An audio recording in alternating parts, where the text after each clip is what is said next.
and greetings from Pretoria. My name is Dr. Jason Musyoka, a development economist based in Pretoria, but engaged in a lot of migration-related issues.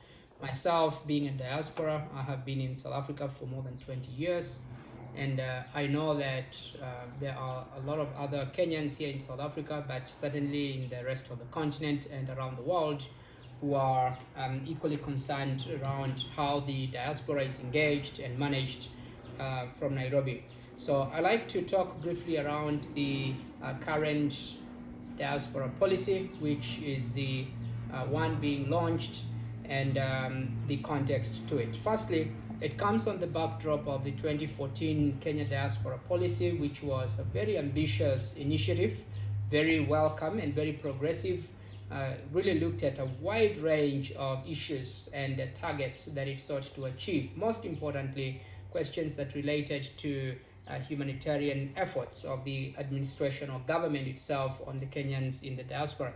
But it also spoke about reaching out to the diaspora and harnessing their skills, creating investment opportunities for them, and so forth and so on. And that really linked to the 2010 Constitution, which now sought to mainstream the role of the Kenyan diaspora in the country's development process. So the 2014 policy ambitions, as I indicated, were extremely ambitious, and so it was really difficult to achieve some of them, and it was necessary to have that diaspora policy in place because it really laid the foundation of what was required, not just in the period or the duration of the administration at the time, but also to look into the far future, particularly looking into linking up with Vision 2030. There's also the GCM, the Global Compact for Migration 2018, which is a global framework to help manage migration. So with all of that, the current administration, particularly with the setting up of the State Department for Diaspora Affairs, there has been some progress made. And I want to talk to both the progress made, but also the fault lines or the areas that still remain a challenge. Let me talk to the progress made first. So with regard to the setting up of the SDDA, the State Department for Diaspora Affairs, I think there has been significant progress in terms of consular services that have been set up in various countries, and that have made significant progress in terms of reaching Kenyans who are not necessarily in the main cities or towns.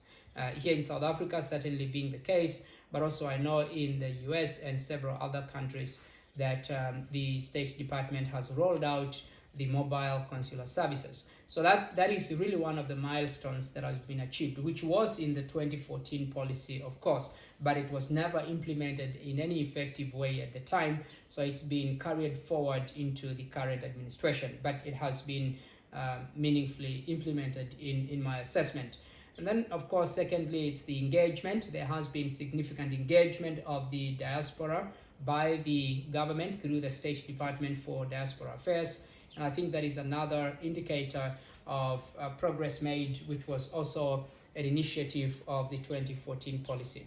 So the issues that relate to humanitarian help, Kenyans being repatriated, others being resettled, those are milestones that have really been achieved. But as an economist, I think what is of interest to me is the issues around investment, remittances, and economic development or economic engagement of the diaspora. The current policy does pick up where the 2014 policy left, and it talks about expanding incentives that would create or mobilize Kenyans abroad so that they are able to invest back home in a much more simplified way, and at the same time in a way that secures and saves their investments. And I think that is well spelled out in the policy itself. I think in my assessment that is one of the key challenges. It is one of the pillars among several others, which include partnerships, welfare, as well as issues of labor migration. So the investment pillar, in my assessment, I think is going to be one of the key challenges that still need to be addressed. I don't think that we've set up sufficient incentives to incentivize the diaspora for investment back in Kenya.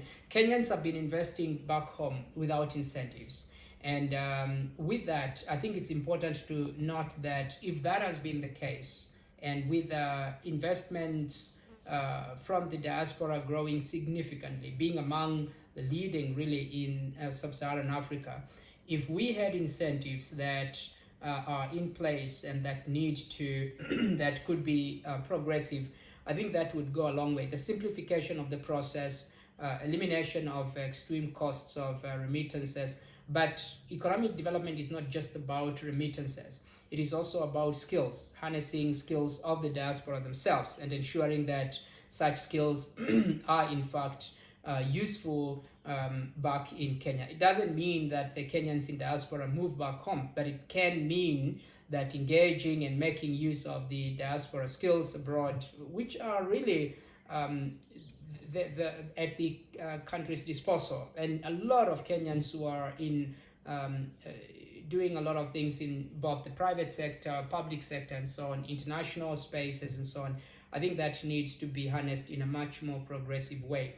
I also need to point out that one of the issues, particularly of the current policy, it is much focused on the process, and issues of process are very critical. But I think we perhaps need to also engage issues of outcomes. What are the real tangible outcomes? And I think moving forward, the implementation plan of the diaspora policy needs to look at the outcomes. By that I mean, instead of looking at how many, for example, consular services we've set up and so on, it would be useful to look at how many Kenyans have actually been assisted in a meaningful way. And so you deal with outcomes and impact beyond just reporting on inputs and the process. I think that is very important when it comes to the implementation of the current policy. Now, that is one of perhaps the weak areas or the missing link that we could be looking at improving, but it's not a weakness of the policy itself. I think that needs to be addressed in the implementation plan.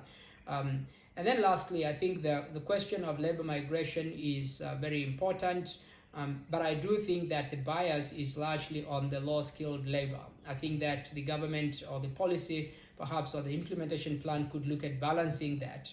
Often, and this is one of the major issues around development, which is really my field, where the focus tends to be on the basic needs, a very basic needs approach that does not look at middle-class support, middle-class incentivizing, and yet they are the ones who make huge economic contribution to their countries. In this case, I would talk certainly to the need to ensure that the focus is also on middle-class diaspora and what could be done.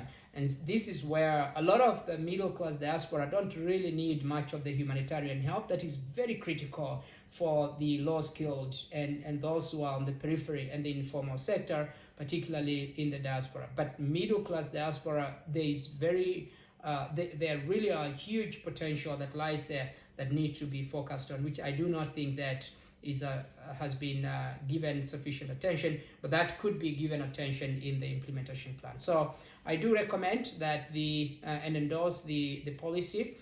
But I do, as I've pointed out, I think that the implementation needs to take into account, number one, issues of outcomes and impact. Number two, to focus on issue of middle-class diaspora in a more meaningful way than it currently has. Thank you so much.